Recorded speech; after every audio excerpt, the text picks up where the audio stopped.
अस्सलाम वालेकुम व्यूअर्स, मैं हूं शाहीन अर्जुमंद और आपको आज की इस नई वीडियो में वेलकम कहती हूं। आज की ये वीडियो उन सब के लिए बहुत ज़्यादा बेनिफिशियल होगी जिनको डेड स्किन का प्रॉब्लम है, ब्लेमिशेस वाले दाग धब्बे हैं और पैचेस हो जाते हैं, डार्क स्पॉट्स और पिंपल मार्क्स हैं। तो उन सब के लिए आज मैं जिस क्रीम का रिव्यू आपके साथ शेयर कर रही हूँ ये काफ़ी पॉपुलर भी है और काफ़ी इफ़ेक्टिव भी है। इस क्रीम का नाम है डीमिलान क्रीम।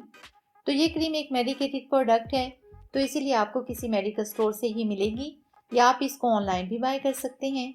सबसे इम्पोर्टेंट चीज़ जो इस क्रीम को इफेक्टिव बनाती है वो है इसके इंग्रेडिएंट्स।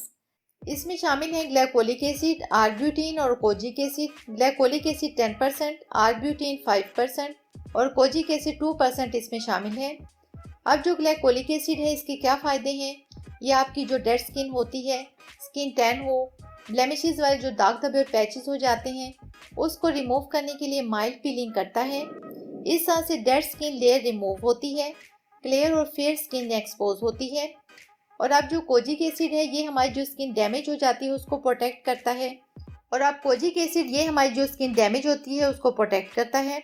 और आर्ब्यूटिन जो होता है वो एक पौधे से मिलता है जिसका काम होता है हमारी स्किन की मेलानिन की प्रोडक्शन को कम करना, क्योंकि अगर मेलानिन हमारी स्किन में ज़्यादा होता है तो हमारा कंप्लेक्शन डार्क लगता है और अगर कम लेवल में हो तो हमारी स्किन फेयर लगती है। ये उसको बैलेंस करता है जिससे हमारी स्किन को वाइटनिंग और लाइटनिंग इफेक्ट मिलता है। सबसे ज़रूरी बात ये कि हमें इस क्रीम को कब यूज़ करना चाहिए, तो अगर आपको मलाजमा है, डार्क स्पॉट्स हैं, पिंपल्स के लिए तो ये क्रीम नहीं है, लेकिन अगर पिंपल्स मार्क्स हैं, इसके अलावा आपको हाइपर पिगमेंटेशन है और आपकी स्किन बहुत ज़्यादा डैमेज सी हो गई हो तो फिर आपको ये क्रीम ज़रूर यूज़ करनी चाहिए। लेकिन ज़रूरी ये भी है कि इस क्रीम को इस्तेमाल किस तरह से करना चाहिए। तो आपने ये क्रीम सिर्फ नाइट टाइम में ही यूज़ करनी है। लगाने से पहले फेस को वॉश कर लें और फिर अप्लाई कर लें। लेकिन अगर अप्लाई करने के बाद ड्राइनेस फील हो तो आप कोई भी मॉइस्चराइज़र लगा सकते हैं, लेकिन कोई और मेडिकेटेड क्रीम या केमिकल क्रीम अप्लाई बिल्कुल नहीं करनी और ना ही इसमें मिक्स करनी है। एक और बात ज़रूर याद रखिएगा कि अगर आप दिन में धूप में जाएं तो सनस्क्रीन ज़रूर इस्तेमाल करना है।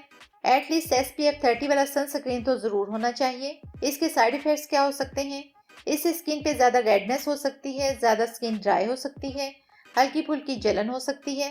कब इसको इस्तेमाल करने से अवॉइड करें, जब स्किन बहुत ज़्यादा सेंसिटिव हो या आपने कोई केमिकल ट्रीटमेंट करवाया हो तो इसको इस्तेमाल करने से अवॉइड करें, क्योंकि इससे इरिटेशन ज़्यादा बढ़ सकती है। अब जवाब दे देती हूँ उस सवाल का जो तकरीबन हर कोई पूछता है कि इसके रिजल्ट्स कितने दिनों में मिलेंगे।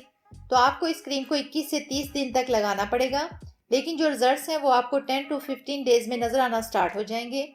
ये आपकी स्किन को लाइटन अप भी करती है, क्योंकि इसमें ग्लाइकोलिक एसिड होता है जो कि आपकी डेड स्किन लेयर को रिमूव करता है। तो इस क्रीम का रिजल्ट काफ़ी अच्छा मिलता है।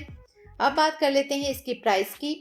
तो क्योंकि ये USA की एक प्रोडक्ट है तो इसकी प्राइस मुख्तलिफ जगह पर मुख्तलिफ है, लेकिन आपने जब भी ये बाय करनी है तो मुकम्मल रिसर्च करके ही बाय करनी है। तो ये थी आज की वीडियो। बहुत उम्मीद करती हूँ आपको पसंद आई होगी। अगर ऐसा है तो वीडियो को लाइक कर दें, चैनल को सब्सक्राइब कर लें, साथ में बेल आइकन को ज़रूर हिट कर लें ताकि आपको मेरी तमाम वीडियोस का नोटिफिकेशन सबसे पहले मिल सके। मुझे दें इजाज़त, मिलते हैं एक और ज़बरदस्त वीडियो के साथ। तब तक के लिए अल्लाह हाफिज़।